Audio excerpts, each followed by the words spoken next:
Welcome to the 9th episode of this video essay.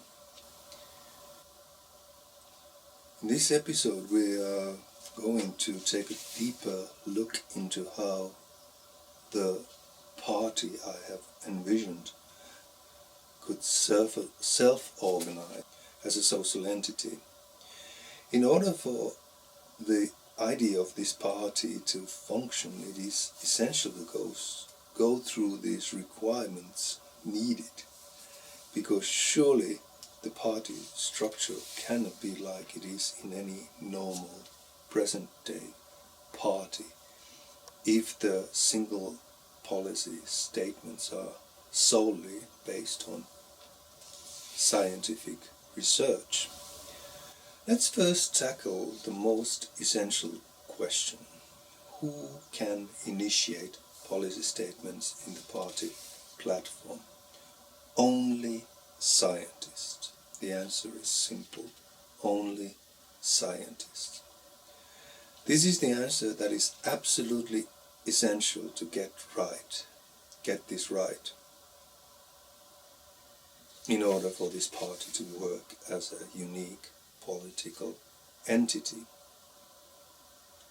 And also, it's just not any scientists, but only scientists who work within a particular scientific field that relates to the policy statement.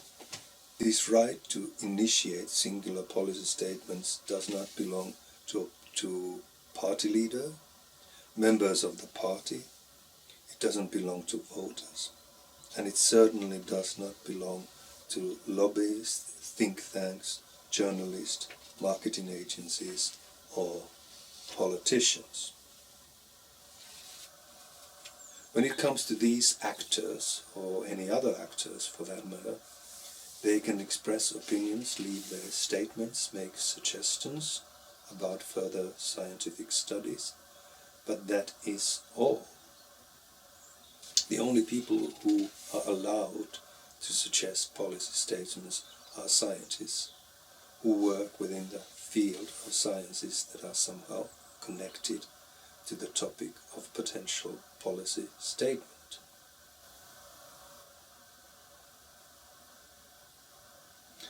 What would be a typical process of adding a singular policy statement in this party platform, in this party's platform? What would it look like? Let's say we have a researcher, let's call her Lucy, who has worked for years within the field of medicine and particularly studies aging from the perspective of homeostasis. The theory of homeostasis states that there is an internal feedback system in our body that stabilizes and balances our body's chemistry. This feedback system can be called body's homeostasis. When there is a health crisis or illness, this homeostasis of our body is disrupted. This is normally treated with medication. But the problem of using different types of medicines is that while they balance the system that has been upset by health crisis, they may also cause side effects or disrupt the balance of other well-working systems of homeostasis inside our bodies. This may lead to a negative and repeating cycle of using more and more medication. What Lucy has found out after years and years of studying patient histories of elderly patients is that the elderly can go on for years with certain medication with minimal negative side effects from the medicine while living comfortably at home. The issue becomes problematic both for the elderly person and for their family when an elderly person has such a big health issue that it requires hospitalization. If the elderly patient survives the hospitalization and can return back home, what usually happens is that the quality of their life has permanently and considerably lowered and deteriorated. The amount of medicine they take daily is much higher, which raises the possibility of dying from medication-related complications. This is due to the unexpected ways the daily cocktail of medicine interacts with each other inside the body. After the hospitalization ends, the elderly patient may also have permanent weight loss and may also show signs of mental confusion and even signs that point to dementia. Her clinical studies show that there are 3 factors that contribute to this post-hospitalization deterioration. The first one is no proper medical consultation. No consultation on how the load of the amounts of daily medication could be made lighter. The second one is dehydration. Elderly people no longer have the same sense of thirst than younger people have. This can lead to dehydration if the nurses do not have the time to be present to make sure that the elderly person drinks enough. This situation combined with too much medication can lead to delirium and memory loss. Malnutrition. Food in hospitals is usually richer than average food because the patients need extra protein to repair their bodies, especially after surgery. But even then, the intestinal system of an elderly patient does not work as effectively as with younger patients. The digestion does not do its job properly, which leads the elderly patient's body starting to use body fat as a reserve, hence the weight loss. For an elderly patient, normal, rich hospital food is not enough. For Lucy as a researcher, everything she knows from her field of study has led to realization that any type of serious health crisis that an elderly person has, which requires hospitalization, should be dealt with high alert. And that the only way a hospital would deal with this high alert situation consistently and in a responsible way is that there is a piece of legislation which obliges health centers and hospitals to level up the standard of care with certain key elements during elderly persons' hospitalization. Lucy then goes to the web portal of this party of science-based policies and fills in a form which asks about her status in her scientific community, requests information about her scientific publications, and also asks some questions about her affiliations. After filling all the necessary information in the web-based form, she will come to a page which culminates in the request of the party asking her to make the first sketch or formulation of what would be required of the legislation in order for it to improve the situation that relate to elderly patients' hospitalization.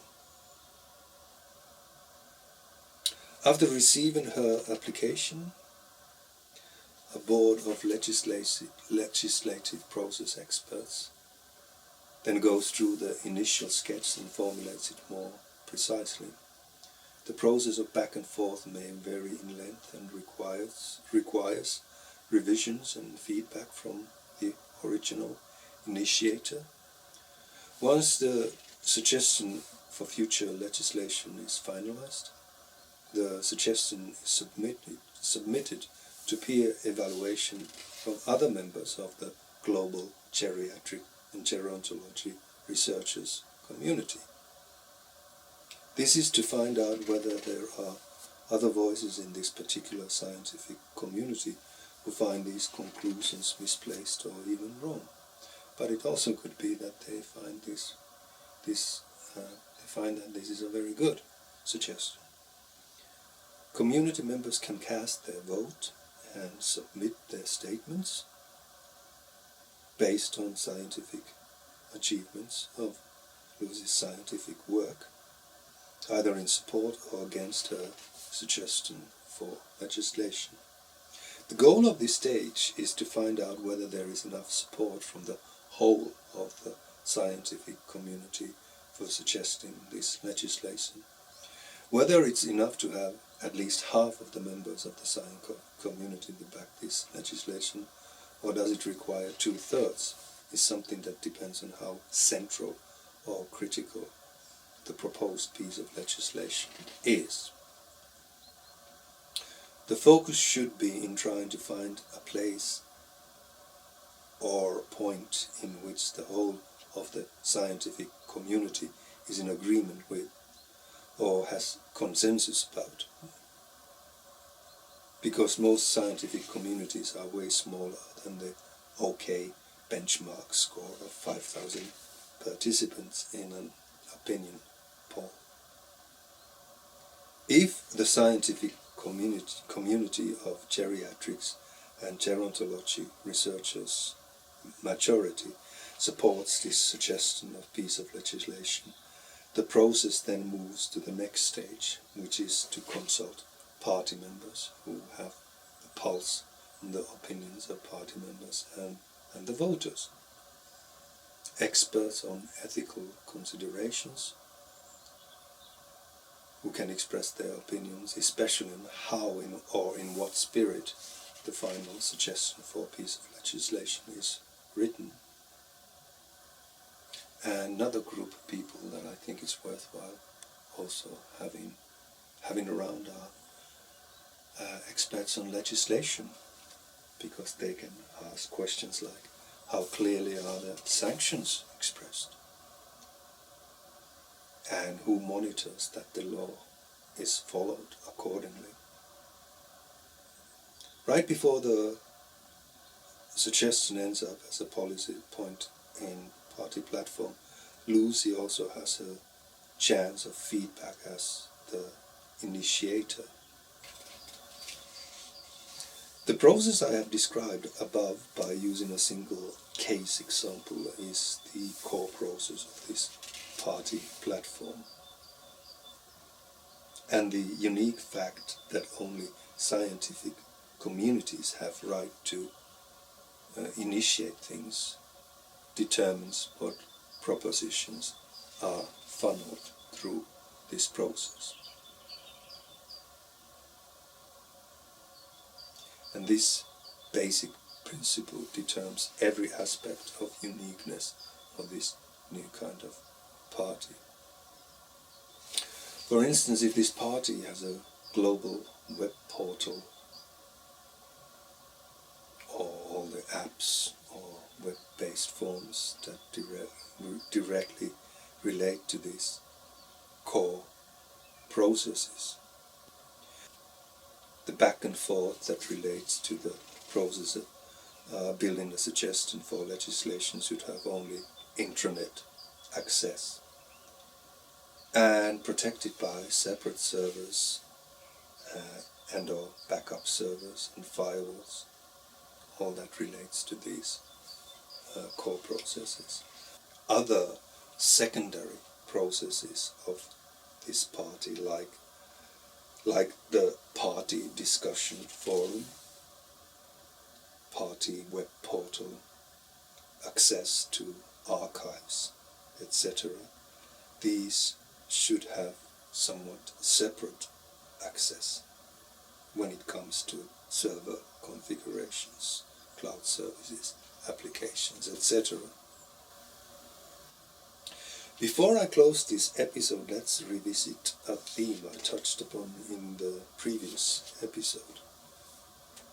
In that episode I insisted that once this new kind of party is introduced to the ecology of mainstream parties, its political interactions with them are going to be brutal, even a bloodbath. After this episode I hope anyone who watches this video essay understands why. Because if the ideal of having any scientific-backed policy statement proposition is followed to its end, any alternative policy statements suggested by the normal political parties are going to look bad, flimsy, vague, and not very well backed. This is due to the fact that once you have a policy alternative which is based on what is accepted as a scientific truth, there is this clear as a day clarity in it. Compared to it, what traditional parties propose as singular policy statements has all the markings of murkiness, starting from how the chosen party leaders transform successfully their lofty ideological stances into workable policy solutions.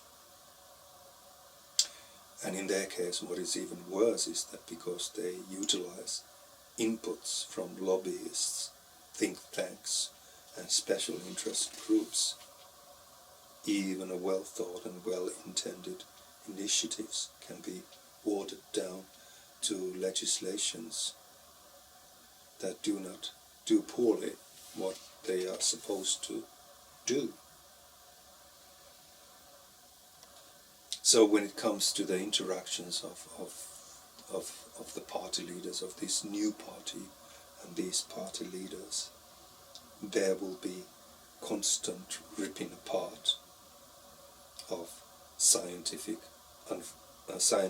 unfounded premises behind these ideology-based policy statements.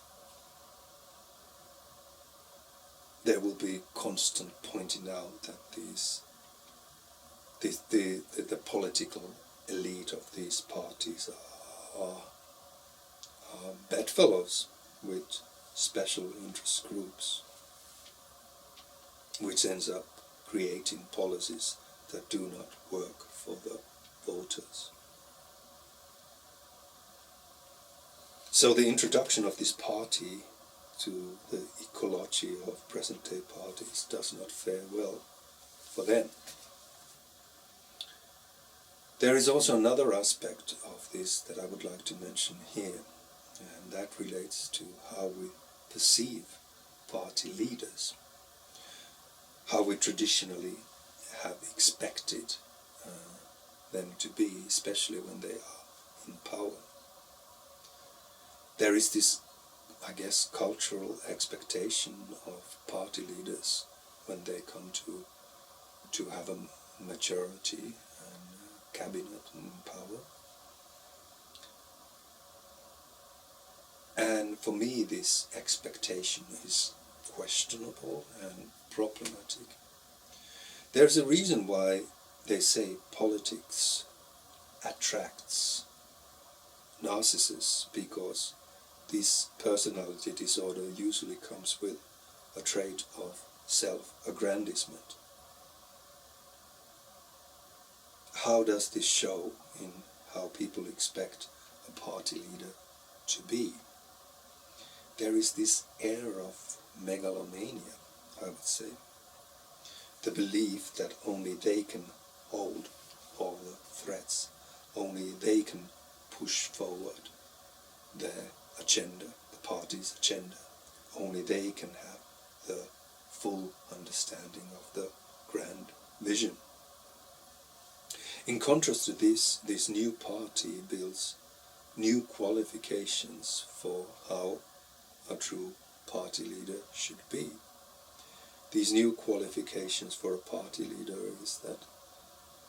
are things like how to explain effectively complex scientific results to general public, in a way that popularizes but does justice to the hard work of the scientists.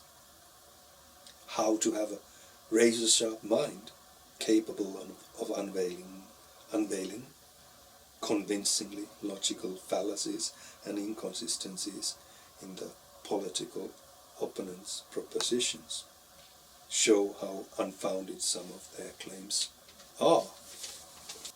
So this is a new understanding of what a political leader should be, with no longer the burden of having to be a megalomaniac, someone who thinks only he or she can guide us through this marvelous agenda.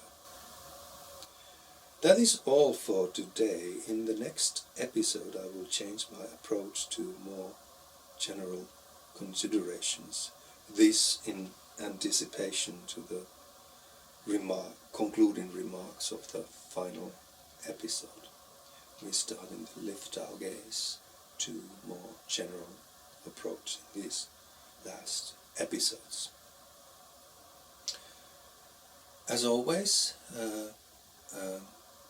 if you want to support what I'm doing, please press that like button and or subscribe button. Have a wonderful day wherever you are in the world, and I see you in the next one.